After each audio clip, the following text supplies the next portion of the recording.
Welcome back to WagerTalk TV. I'm your host, Steve Merrill, joined by Tony Mejia and Rob Vino, WagerTalk.com. And we're going to look at a college football game for this Saturday, November 7th in the SEC. Texas A&M at South Carolina. Aggies opened as an 8-point favorite, quickly bet up to 10 this week. A very key number, guys. And that's where we have Texas A&M here. 10-point favorite, 58.5. Totals moved up a bit as well. Tony, I want to start with you. I want to let the viewers know you're on a 14-3 college football run. To say the least, that's pretty damn good. But overall, 42-23 on the season. That's actually even better on a units won. 49% return on investment so far. We're only halfway through the college football season. My man, if you can keep that up, Tony, you're going to double people's bankroll in college football alone. 14-3 run at WagerTalk.com. Get your best bets for the weekend. But I want to know, Tony, what you're liking to hear in this Texas A&M South Carolina matchup on Saturday. Yeah, Steve, doubling those bankrolls, that's the goal. And anything can happen in 2020. And for the Aggies, that includes potentially crashing the college football playoff. I mean, they're in the top 10. Their only loss is to Alabama. They've got a manageable schedule, but the obstacles will come on the road. They're going to play at Columbia here this weekend against South Carolina. Then they've got to go to Knoxville to play Tennessee next weekend, and they close at Auburn. All manageable, winnable games, but Jimbo Fisher has gone 3-7 in true road games throughout his stint in College Station. So he's got to pick that up. Most of those losses, 5 of them actually, to top 5 teams. So this is not that. This is a game that they should win. And actually, I think they're getting more respect than they probably deserve. I had this game at A&M -7 on the road because they've been historically not that strong. But, you know, it's definitely a game that you should win if you're Texas A&M. I think they've got the strength along the defensive line. They got Bobby Brown back, the defensive tackle who hurt himself doing high leg kicks, celebrating a sack. That was fun to watch. Jaden Peavy, another defensive tackle, is very strong. And offensively, they got one of the best tight ends in the SEC, not named Kyle Pitts, and Jalen Weidermeyer. Anaya Smith is a baller, somebody that can take it to the house on any play. So, I mean, this A&M team is legit if Kellen Mond is able to play the way he is capable of. He runs hot and cold. And the South Carolina defense made Jaron Garantano look good in week 1. The Vols racked up nearly 400 yards. Kyle Trask from the Gators threw for 4 touchdowns against them. LSU carved them up with a true freshman, TJ Finley. They racked up 541 yards, nearly 280 on the ground. So this Will Muschamp defense is vulnerable. Look for Texas A&M to take advantage and hopefully break through for their sake. Yeah, and Rob, you know, the total has risen along with the point spread a few points already this week. I mentioned that this game opened A&M -8, now -10, very key number, but the total opened as low as 56, now 58.5, Rob Vino. Both teams allowing 6 yards per play this season, both teams allowing nearly 30 points per game, so the over makes some sense. Rob, the big difference I see here is that Texas A&M is a yard per play better offensively, 6.6 versus 5.6 for South Carolina.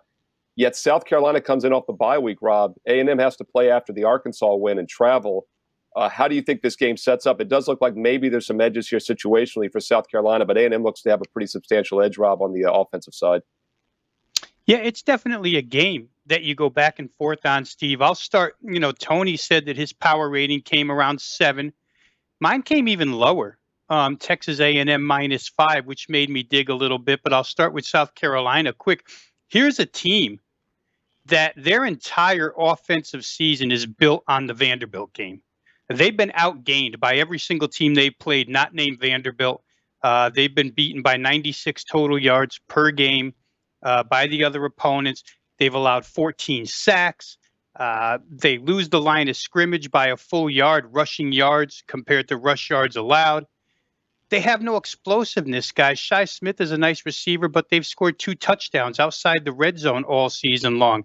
The last 2 games before that bye that you talked about, Steve, which probably came at a good time, they're outgained by Auburn and LSU, 1,022 to 700. So none of that bodes well for South Carolina, but you have to wonder if A&M's not overvalued a little bit. I mean, this price tag seems high. They played 5 games. 3 of their games really aren't spectacular, right? They barely get by Vanderbilt as a 31.5-point favorite. Now what we know about Mississippi State, beating Mississippi State 28-14 is horrible, not a great win. And then they get torched by Alabama, catching 18.5. They lose by 28 and give up 10 yards of play in the process. they've really played 2 games. They beat Florida on a last-second field goal.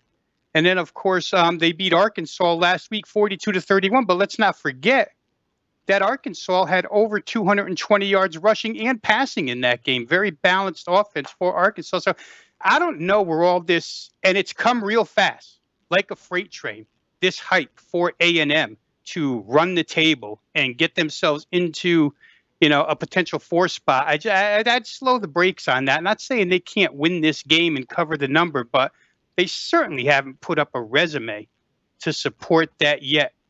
I'll say this. Their pass defense will be key here.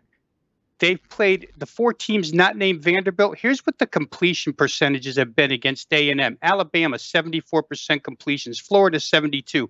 Mississippi State, 75. Arkansas, 72. If Colin Hill and South Carolina can get anything going through the air, maybe they're in this game and they cover the number. The problem for them is their O-line doesn't protect, and A&M has 12 sacks, 10 in their last 2 games. So they're going to put pressure on South Carolina. We'll see if they can handle it. I think the best thing that I dug out of all the research I did on this game, guys, is this. A&M is stout at the line of scrimmage. Tony mentioned it. However, when you look at the list of quarterbacks they played, it's really weird that they could hold Alabama to 4 yards a carry, that they could hold Florida to 4 yards a carry, and yet Arkansas can run for 222. The difference, Arkansas has Felipe Franks. It's the only dual threat quarterback that they've played all season long. Not Mac Jones, not Kyle Trask, not Ken Seals, not anybody, not KJ Costello. But Colin Hill doesn't run. I find that troublesome for South Carolina. Steve, you said the total makes sense. Maybe it makes the most sense, but it's a difficult game to play. I mean, my numbers suggest I should be on the dog, but the fundamentals don't point that way whatsoever. It's interesting you bring up Vanderbilt, Rob, because A&M only beat them 17-12 in the opener this year as a 31.5-point favorite. Meanwhile, South Carolina goes on the road as only a 14-point favorite and beats them 41-7, as you said. You take out some home field advantage there, that makes, that's a 31, that's a 17-point difference. Home field gets about 11. Add in home field now, that's like an 8 or 9 point spread, and Tony mentioned 8 was his number. The opening number was 8, now it's 10. So I think you could make a case there's maybe some value at 10 or more with South Carolina, and the over has risen as well. These 2 teams, guys, 7-3 to the over this season combined. $199 special, WagerTalk.com. Tony Mejia, Rob Vino, myself, Steve Merrill. All of November, all sports, $199 for each and every handicapper that you want. Hey, I mentioned Tony's on a 14-3 college football run, 42-23 for the season. Don't forget, though, Rob Vino, the number 1 return on investment, all sports for all of 2020. If I'm not mistaken, over a 200% return on investment already this year. By the way, I'm 7-3 NFL, 14-8, a mere 64% college football run. We're all red hot. $199 all sports gets you the entire month of November right now at WagerTalk.com. Best of luck this weekend. We'll be back soon with more free videos for you here on WagerTalk TV.